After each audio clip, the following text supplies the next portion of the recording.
నేనేవి కల్పించుకొని చెప్పట్లేదే, ఉన్నదే చెప్తున్నాను. ఉన్నదున్నట్టుగా చెప్తే ఊళ్ళో ఉండద్దన్నారంట ఎవరో నీలాంటి వాళ్లే. అవునే, మా మాట వినకుండా మా కళ్ళు గప్పి గడప దాటి వెళ్ళావు కదా, మళ్ళీ నిన్ని గడపలో అడుగు పెట్టనివ్వకుండా ఉండాల్సింది.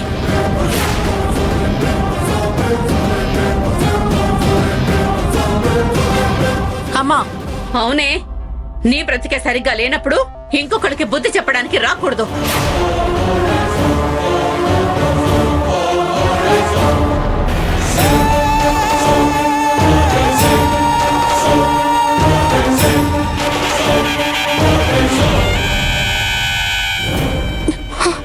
వదినా, ఏం పర్వాలేదు, ఆగండ్రా.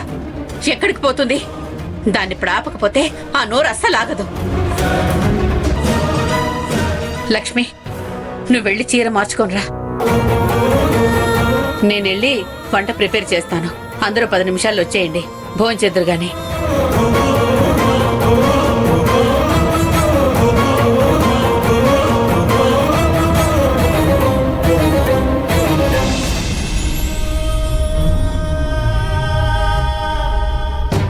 మా మాట వినకుండా మా కళ్ళు గప్పి గడప దాటి వెళ్ళావు కదా, మళ్ళీ నిన్ని గడపలో అడుగు పెట్టనివ్వకుండా ఉండాల్సింది. నీ బ్రతికే సరిగ్గా లేనప్పుడు ఇంకొకరికి బుద్ధి చెప్పడానికి రాకూడదు. నా లైఫ్ లో నేను తీసుకున్న రాంగ్ డెసిషన్ వల్ల నేనందరితో మాటలు పడాల్సి వస్తుంది. ముందు ముందు ఇంకా ఎన్ని అవమానాలు భరించాలో. ఆ దేవ కరెక్ట్ గా ఉండుంటే నాకు ఈ ఇంట్లో ఉండే ఈ పరిస్థితి వచ్చేదే కాదు. ఇప్పుడు మళ్ళీ నా జీవితంలోకి వచ్చి నేను ప్రశాంతంగా ఉండనివ్వట్లేదు.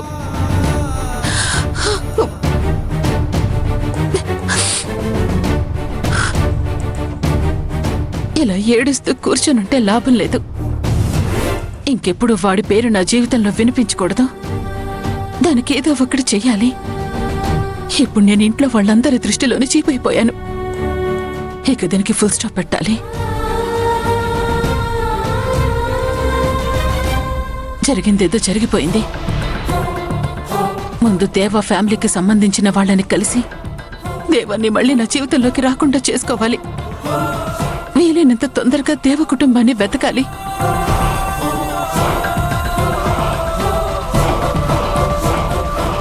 దేవ ఫ్యామిలీని వెతికి పట్టుకున్న ఏంటి యూస్? నేనేం చేసినా జరిగిపోయిన తప్పుకి ఇంట్లో వాళ్ళు నన్నెప్పుడు అవమానిస్తూనే ఉంటారు.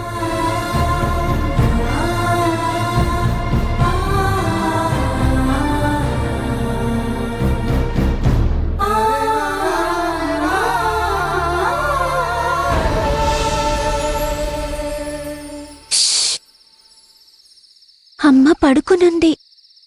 మెల్లగా.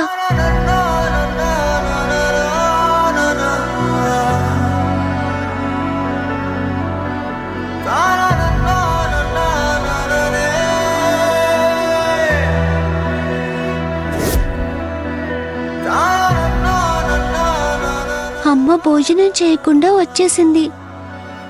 అమ్మ ఎందుకు కోపంగా ఉంటుందో అర్థం కావట్లేదు. మా యోగా టీచర్తో చెప్పి అమ్మకు పేషెన్స్గా ఎలా ఉండాలో నేర్పించాలి. మాతో పాటు నాన్న కూడా ఉండుంటే ఈరోజు అమ్మ ఇలా ఉండేది కాదు. హరి మావయ్య అత్తయ్యని ఎలా చూసుకుంటున్నాడో అంతే ప్రేమగా నాన్న కూడా అమ్మని చూసుకునేవాడు. నేనే ఏదొకటి చేసి మళ్ళీ నాన్నని తీసుకొస్తాను.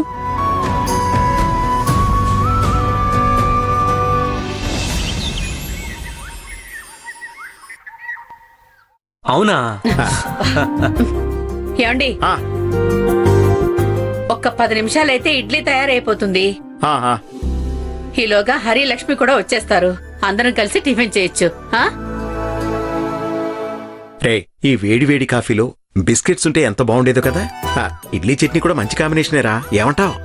కాంబినేషన్ అయితే బాగానే ఉంటుంది, కానీ అవి కావాలంటే అమ్మతో చెప్పాలి డాడీ. ఏంటి, తండ్రి కొడుకులు ఇద్దరు గుసగుసలాడుకుంటున్నట్టున్నారు? అది భద్రావతి ఏదో చెప్పాలి కానీ మర్చిపోయాను. అయ్యో నామతి మండా, నిన్న నేను పూజ గదిలో ఉన్నప్పుడు లక్ష్మి నాతో ఏదో చెప్దామని వచ్చిందండి. మీ మ్యూజిక్ గోలలో పడి అదేంటనేది అడగడమే మర్చిపోయాను. ఇప్పుడే వెళ్ళి అడుగొస్తాను, ఉండండి. భద్రావతి, అలాంటిది ఏం ఉండదే. ఇగో నువ్వు ముందు మాకు ఇడ్లీ తీసుకురా చెప్తాను. మేమంతా ఇక్కడ ఆకలితో ఉన్నాం. ఇగో మొగుడు ఆకలిని గుర్తించలేని భారీగా మిగిలిపోతాం. భర్తకి టిఫిన్ పెట్టడం భార్య ధర్మం తెలుసా? అబ్బా ఆపండి మీ డైలాగులు. ఇప్పుడేంటి, మీకు టిఫిన్ పెట్టాలి అంతే కదా? టిఫిన్ పెట్టాకే అప్పుడెళ్ళి లక్ష్మితో మాట్లాడతాను. ఆ, అప్పుడు పత్ని ధర్మం అత్త ధర్మం కూడా నెరవేర్చిందని అవుతాను.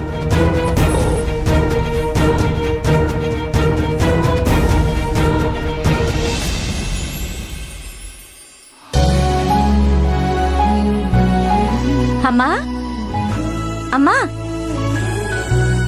అమ్మా, ఇటు చూడమ్మా, ఎంత బాగుందో. ఏంటి అది, పొద్దు పొద్దునే ఫోన్ పట్టుకునొచ్చావు?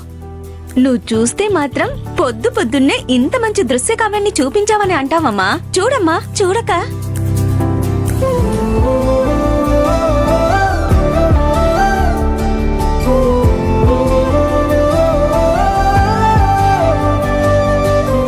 వావ్, ఇద్దరు చాలా హ్యాపీగా ఉన్నారు. అక్క అన్ని మర్చిపోయి బావని క్షమించినట్టుంది.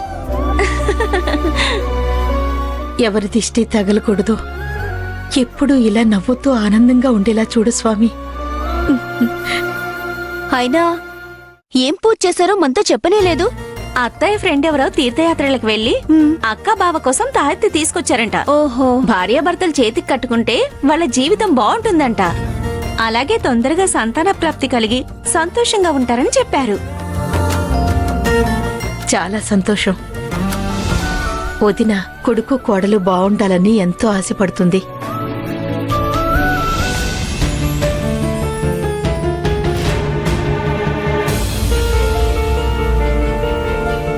పూజ అయిపోయింది కానీ అక్క బావ ఎవరు స్టేటస్ పెట్టలేదు.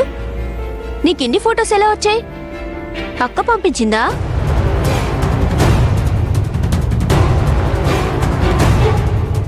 అది ఫొటోస్ ఎలా వచ్చాయంటే అదే అడుగుతున్నా, ఫొటోస్ ఎలా వచ్చాయి అని.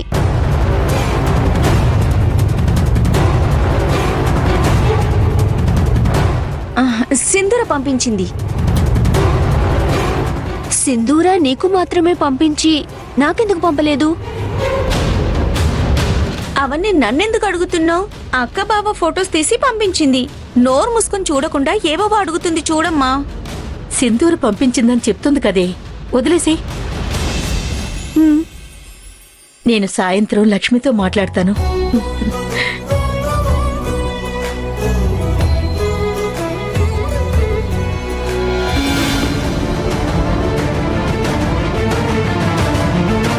ఏదో తేడాగా ఉందే. విషయం ఏంటో ముందు తెలుసుకోవాలి.